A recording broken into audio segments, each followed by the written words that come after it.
में Washington post बाकायदा गिनती गिनता है कि राष्ट्रपति ट्रंप ने कितने दिनों में कितने झूठ बोले। भारत में भी इसी तरह से झूठ की गिनती हो सकती थी, मगर जो गिनेगा उसी के दिन गिनती के रह जाएंगे। जनता ने तो ये नहीं कहा ना कि हम मोदी जी को चुनते हैं, हम उनके पीछे जिंदाबाद कर रहे हैं, तो आप लोग भी जिंदाबाद करो हमारा। लेकिन मीडिया मोदी के कवर में बैठ के, क्योंकि क्या है, क्यों करता है बताऊं, कि एक तो डर के मारे अब कर नहीं सकता, असली काम बात ये है, तो औकात नहीं है। पगली से रिश्ता हम तोड़ देंगे का, ते मारा है हम ते को छोड़ देंगे का। मेरा तो कोई दिन और कोई घंटा ऐसे नहीं गुजरता जिसमें मेरे दोस्त ये ना कहते हैं तुम्हारी तो नौकरी चली जाएगी। हाँ, तुमको तो मोदी जी नहीं छोड़ेंगे, भले मोदी जी हमको जानते ना हो, जानते तो हैं वैसे। हमको नहीं जाने तो किसको जाने।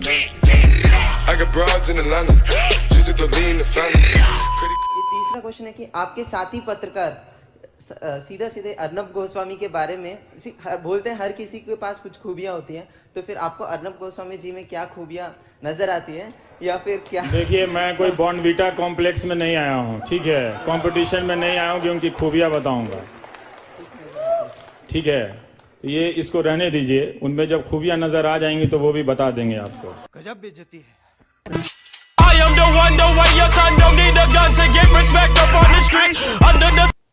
तो अब पॉलिटिकल इंटरव्यू में ना अब मजा नहीं है, बहुत स्टेक है, कुछ पूछ देंगे आप ही बर्दाश्त नहीं कर पाएंगे, ये हटाओ वो हटाओ, तो लाइव हो जाओ, सीधा बैठो। वैसे भी आप 3 घंटा भाषण देते हैं तो 3 घंटा इंटरव्यू दीजिए, इसमें क्या है? ऐसा थोड़ी है कि आपके पास समय नहीं है। जितना रैली में आपने भाषण दिए हैं और आने जाने का समय जोड़ लिया जाए तो समझ में नहीं आएगा कि काम कब किया है। गलत कोई करता है तो कोई नहीं कहता मत मत, सब खुश है इस धरती में मैं चढ़ता चल कड़क किया कि हमको कहानी सुनाकर खुद को बेचना तो नहीं है ना, मैं चाय बेचता था, है ना, आ रहा हूँ 20 करोड़ के हेलीकॉप्टर से, मैं कह रहा हूँ मैं चाय बेचता था, LED स्क्रीन लगा दिया हूँ, मैं सबसे बड़ा गरीब आदमी हूँ, वो मुझे करना नहीं है। मोदी जी, आखिरी सवाल ये है, आप फकीरों की तरह रहते हैं, आप फकीर अपने आप को बताते, आपको अपने लिए कुछ नहीं चाहिए, एक फकीरी है आपके स्वभाव में। ये कहां से आई? क्या आप हमेशा से ऐसे ही थे या धीरे धीरे फकीरी आती चली गई? 8 लाख 9 लाख व्यूज मिलते थे, काफी है, तो ये मैं कैसे मान लूं कि ये पत्रकारिता रिजेक्टेड है? मैं तो 30 मिनट तक बोलता हूँ, करेक्ट, अकेले खड़ा होकर बोलता हूँ, वो फालतू रिटायर्ड लोगों को भी नहीं लाता अपने कार्यक्रम। जो लोग मुझे कहते हैं कि मैं नेगेटिव हूँ, दरअसल वो बर्दाश्त नहीं कर पाते, कहते हैं एक और झूठ पकड़ लिया।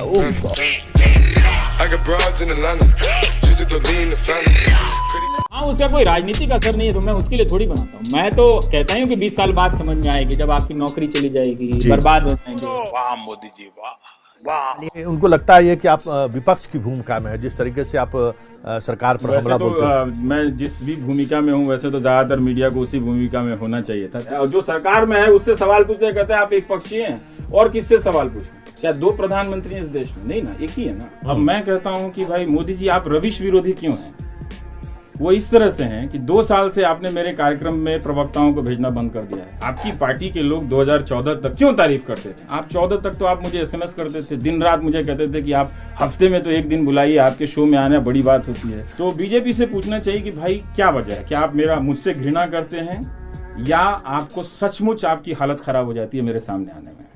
जेब में था चिल्लर, साथ वाले किल्लर, काम करे कांड वाले लाइव बेड़ा।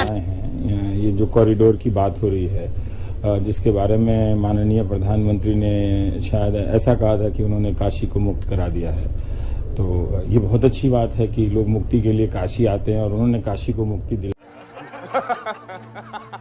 ये भी कहा जा रहा है कि आप नरेंद्र मोदी पर, देश के प्रधानमंत्री हैं, उनको लेकर जो आपकी चीजें जिस तरीके से आप लिखते हैं या फिर एक एंकर के रूप में जब अपनी बात रखते हैं, तो लगता है जैसे कि मन में काफी घृणा है मोदी को लेकर। कोई घृणा नहीं है। ये जरूर है कि जब वो मेरे सामने होंगे तो मैं उनका प्रवचन तो नहीं सुनूंगा मैं। ठीक है कि पकौड़ा कहाँ बनता है, 200 रुपये में कहाँ बिकता है, मैं काउंटर सवाल कर दूंगा, ये मेरी फितरत है। अब ये सवाल करना उनका अनादर नहीं है। प्रधानमंत्री से सवाल करना इस वक्त सबसे बड़ा सम्मान है, उनका भी और भारत की जनता का लोकतंत्र में जो विश्वास है उसका सम्मान है।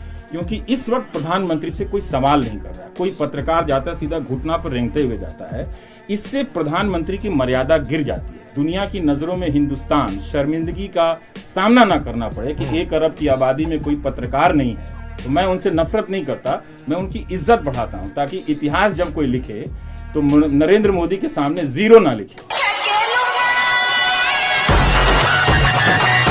प्रधानमंत्री से रिक्वेस्ट कीजिए कि वो इस तरह के लोगों को फॉलो ना करें। कोई नहीं मिलता उनको हिंदुस्तान में तो मुझे फॉलो कर लें। मैं उन्हें आश्वासन देता हूं कि बहुत आदर से आलोचना करूंगा।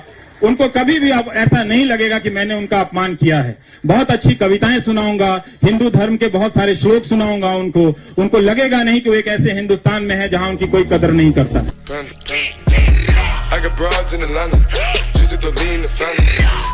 या जो पब्लिक ऑर्डर खराब हो रहा है उसके प्रति उनकी चुप्पी, चूंकि अब वही सब जगह हैं, हर तरह की योजनाओं में उन्हीं का फोटो है। मंत्री का तो मंत्री नजर नहीं आते हैं, वो तो ट्वीट करने में लगे। भारत का शिक्षा मंत्री शिक्षा पर जितना ट्वीट नहीं करते, उससे ज्यादा प्रधानमंत्री के ट्वीट को रीट्वीट करते हैं। प्रकाश जावड़ेकर इतनी क्राइसिस है एजुकेशन में, लेकिन अच्छी बात यह कि हमेशा हंसते हुए दिखते हैं। 5 साल में आपने कभी उनका सीरियस प्रेस कॉन्फ्रेंस देखा, सुना आपने एजुकेशन पे? नहीं। कोई पूछने वाला है? देशभक्त चैनल कोई? नहीं पूछेगा। अब वो वर्तमान तो संभाल नहीं पा रहे, इतिहास भी बदल देंगे। कमाल है। मतलब गलत कोई करता है तो कोई नहीं कहता मत मत, सब खुश है इस धरती में मैं चढ़ता चल। मजा खराब नहीं करना चाहता, मगर आप चैनल वालों ने सचमुच हिंदुस्तान का मजा खराब कर दिया है। जो भाषा है और जिस तरह से काम चल रहा है पिछले 5 साल में, आज न कल कोई 10 साल बाद जब YouTube के तहखाने में जाकर ढूंढेगा कि ये लोग क्या कर रहे थे, तब पता चलेगा कि कोई NDTV भी था जो भीड़ नहीं बन रहा था। बीजेपी की जो सरकार है ब्रजेश जी, उसकी भारतीय नारियों से एक मामले में बहुत मेल खाती है वो। जैसे हमारे यहाँ भारतीय स्त्री जो है वो अपने पति को सब कुछ मानती है, बस उसका कहना नहीं मानती खाली। वैसे बीजेपी की सरकार है, ये जनता को देवतुल्य और सब कुछ मानते हैं, लेकिन जनता की कोई बात मानेंगे नहीं। गजब बेइज्जती है। नमस्कार, मैं रवीश कुमार। तेल कंपनियों को तेल निकालने की एक नई जगह मिली। आपकी जेब से तेल निकल सकता है, इसे आजमाने में हर्ज ही क्या है। निकालने का खेल चल रहा है। तेल कंपनियों को पता चल गया है कि जेब के भीतर धागों के रेशे में भी कुछ धन बचा हो सकता है और उसे हर हाल में निकाल लाना।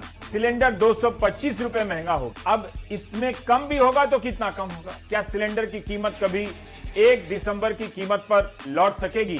इसलिए आप देखेंगे कि 25 रुपए की कमी को मीडिया कितनी बड़ी हेडलाइन बनाएगा कि सिलेंडर हुआ सस्ता, लोगों ने ली राहत की सांस। कि आपको 75-80 रुपए का पेट्रोल चाहिए कि 35 रुपए का?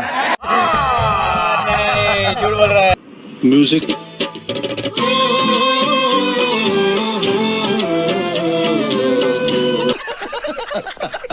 आज गैस सिलेंडर सब्सिडी के बावजूद 450 का और सब्सिडी के बिना जो है 1200 रुपए का मिलता है। यदि आपको गैस का सिलेंडर 300 या 400 रुपए का मिले, उसको वोट करोगे या 1200 रुपए का देने वालों को? कोई सेंस है इस बात की? हमें बहुत लग रही थी। देखो, सरकार तो ये बनाएंगे, आप थोड़ी बनाएंगे, हम थोड़ी बनाएंगे। ईवीएम का मतलब इलेक्ट्रॉनिक वोटिंग मशीन नहीं, बल्कि इसका मतलब हो चुका है एवरी वोट मोदी। पेट्रोल और डीजल की हैं, आप तो जनता के बीच बहुत रहते हैं, क्या कह रहे हैं लोग और क्या मानते हैं कि इसके पीछे कारण क्या है? देखिए, बीजेपी की प्रवक्ता बैठी हैं, उन्होंने कहा कि भाई केंद्र सरकार के हाथ में तेल के दामों को कंट्रोल करना नहीं है।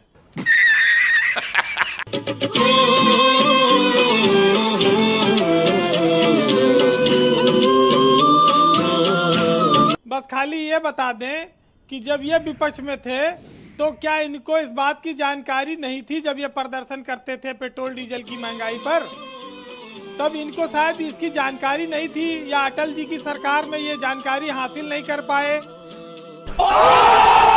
इनको 2014 से पहले पता नहीं था कि पेट्रोल की कीमत, तब कांग्रेस की सरकार में ये गोभी और बैंगन और सिलेंडर लेके सड़क पर बैठ गए, दाम घटाओ दाम घटाओ। अब पता लगा उससे पहले भी इनकी सरकारें रही बीजेपी की, तो शायद कहीं छूट गया था। अब खाली जीवन पर टैक्स लगाना बचा है, सांसों पर बाकी सब टैक्स लगता रहा और लगेगा। और समझ रहे हो आप? समझ रहे हो? हम मालूम है तेरे बाप को मत सिखा। ये बिक गई है गवर्नमेंट, अब गवर्नमेंट में कुछ नहीं है। बहुत जनता को राहत देने का काम किया है जब से ये सरकार आई है। एक तो जनता की मांग पर ही ये 50 रुपया से ज्यादा रसोई गैस के दाम बढ़ाए गए हैं, और रसोई गैस का सिलेंडर अब मात्र 850 रुपए के मामूली दाम पर मिल रहा है, कोई बहुत ज्यादा नहीं है। अरे गजब बेइज्जती है। जो महंगाई बढ़ी है पेट्रोल डीजल और ये रसोई गैस की, पाकिस्तान इससे थर कांप रहा है, एकदम वो सर नहीं उठा पा रहा है, ये समझ लीजिए। वाह मोदी जी, वाह वाह वाह। जो लोग इसका विरोध करेंगे वो टुकड़े टुकड़े कहलाएंगे, देशद्रोही कहलाएंगे। इसलिए कहा गया है कि मुंह पे मास्क लगाओ, मुंह बंद रखो। जब तक लोगों का ध्यान जाए, बीच में हिंदू मुस्लिम डिबेट भी लॉन्च कर दो। ऐसे सवाल पूछूंगा कि देखिए, जय श्री राम के नारे पर सवाल किसने उठाया? जय श्री राम के नारे को सुन के, जय श्री राम का नारा सुनकर, अरे भाई जय श्री राम के नारे से कोई तंग होता? हाँ, आराम से डिबेट करो और एक दूसरे की बात सुनो।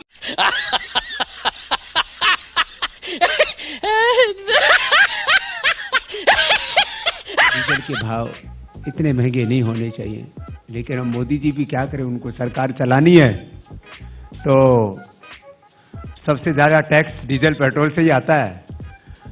तो कोई ऐसी उनको दूसरी वैकल्पिक व्यवस्था सोच तो रहे हैं। इन्होंने वक्त बदल दिया, जज्बात बदल दिए, जिंदगी बदल दी।